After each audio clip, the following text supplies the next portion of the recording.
Good morning বন্ধুরা। তো তোমরা কেমন আছো? আশা করি ভালো আছো। আমি তোমাদের ভালোবাসা অনেকটা ভালো আছি। তো দেখো এখন বাজে সকাল 7:34। তো আমার ছেলেকে স্কুল পাঠিয়ে দিয়েছি সকাল সকাল। তো এবার আমি আমার ঘরে কাজগুলো সেরে নেবো। তো চলো তোমাদের সাথে সারাদিন কী করি না করি শেয়ার করছি। দেখো বন্ধুরা, বিছানাটার কী অবস্থা। বিছানাটা পুরো ক্লিন করে নিলাম। তো দেখো ক্লিন করা হয়ে গেছে। তো ওইটাকে রেডি করে সাইডে রেখে দিলাম।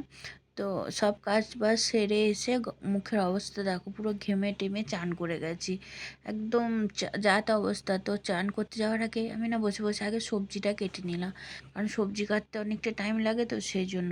তো হ্যালো গাইস, কেমন আছো? আশা করি ভালো আছো। আমিও তোমাদের ভালোবাসায় অনেকটা ভালো আছি।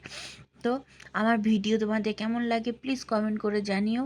তোমরা যদি একটু ভালোবাসা দাও, একটু আমার সঙ্গ দাও, তাহলে আমি আর একটু ভালো ভিডিও বানাবার মানে পারবো করতে। একটু তোমাদের ভালোবাসা চাইছি আর কি। তো আমার যদি ভিডিও তোমাদের ভালো লাগে তাহলে একটা লাইক কমেন্ট করে দিও। তো দেখো আমি আস্তে আস্তে সব সবজিগুলো কেটে নিচ্ছি। তো কেটে নেওয়ার পর আমি তোমার স্নান করতে যাব। স্নান করে এসে স্কুলের জন্য রেডি হয়ে থাকবো। আমি কথা বলতে বলতে স্নান করতে চলে গেছিলাম। স্নান করে চলে এলাম, তো একদম রেডি হয়ে গেছি যে স্কুল যাব, বাবুকে আনতে যেতে হবে। আর এত বাইরে রোদ গরম, এত রোদ গরম না, যা তা অবস্থা একদম, মানে রোদ গরমটা নিতে পারছি না। তো দেখো বেরিয়ে গেছি, বীভৎস রোদ।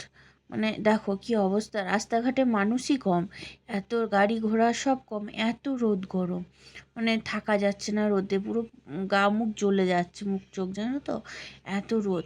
তো জানি না কবে বৃষ্টি হবে। তো খুব কষ্ট হচ্ছে এই রোদ গরমে। এবার ছেলেরও খুব কষ্ট হচ্ছে, সকালবেলায় স্কুল যাচ্ছে, ফিরতে ফিরতে এত বেলা হয়ে যাচ্ছে। তো দেখো এত রোদ না, আমার খুব কষ্ট হচ্ছিল। তো কথা বলতে বলতে দেখো বাবুকেও টোটোতে চাপিয়ে নিয়েছি। তো এবার যাচ্ছি বাড়ি। চোখ মুখ দেখো কি অবস্থা।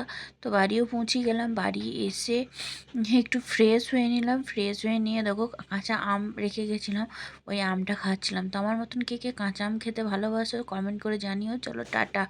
আবার